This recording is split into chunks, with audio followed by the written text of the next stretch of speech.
নমস্কার বন্ধুরা, আমি পূজা। তোমাদের সকলকে স্বাগত জানাই আমার কিমচি অ্যান্ড পান্তা ব্লগে। আশা করি তোমরা সকলেই খুব ভালো আছো। আজ 8 মাস পর আবার শুরু করলাম আমার কিমচি অ্যান্ড পান্তা ব্লগ। সত্যি বলতে আমি ভাবছিলাম হয়তো আর পারবো না আগের মতো ভিডিও বানাতে।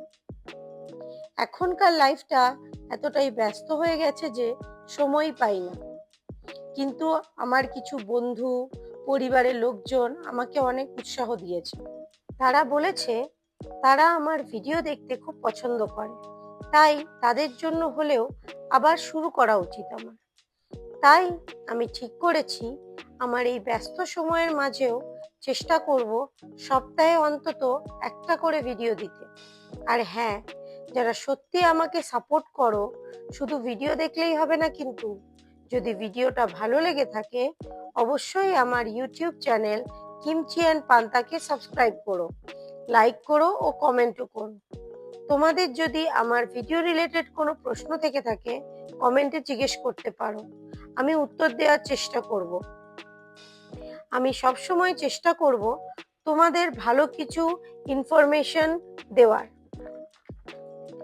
তোমরা হয়তো ভাবছো আমার আওয়াজটা হঠাৎ করে কেন এমনি বদলে গেল।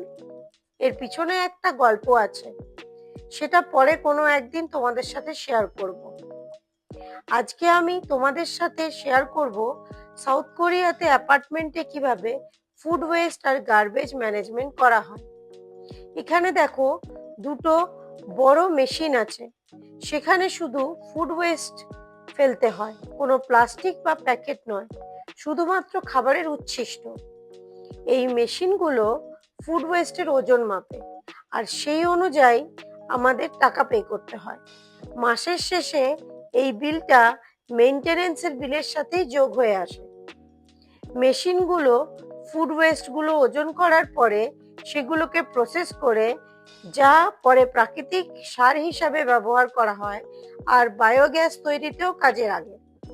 এরপর দেখো plastic bottles, paper cups, box, সাধারণত পলি ব্যাগ ইত্যাদি সবকিছুর জন্যই আলাদা আলাদা সেকশন থাকে, যেখানে আলাদা আলাদা করে ফেলতে হয় সবকিছু।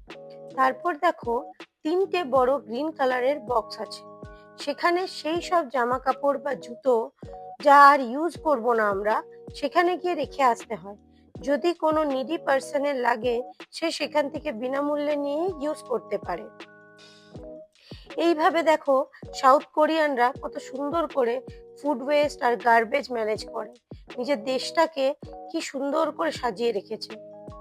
আমার মনে হয় আমরা সকলে মিলে যদি আমাদের নিজের বাড়ির আশেপাশগুলি ঠিক এইভাবে পরিষ্কার রাখার চেষ্টা করি, তাহলে আমাদের প্রিয় ইন্ডিয়াও একদিন বিশ্বের সব থেকে সুন্দর দেশে পরিণত হবে।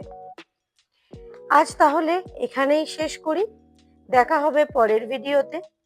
আমার ভিডিওটি যদি সত্যি তোমাদের ভালো লেগে থাকে আমার কিমচি অ্যান্ড পান্তা চ্যানেলটিকে সাবস্ক্রাইব করতে ভুলো না কিন্তু। সবাই ভালো থেকো, আবার দেখা হবে।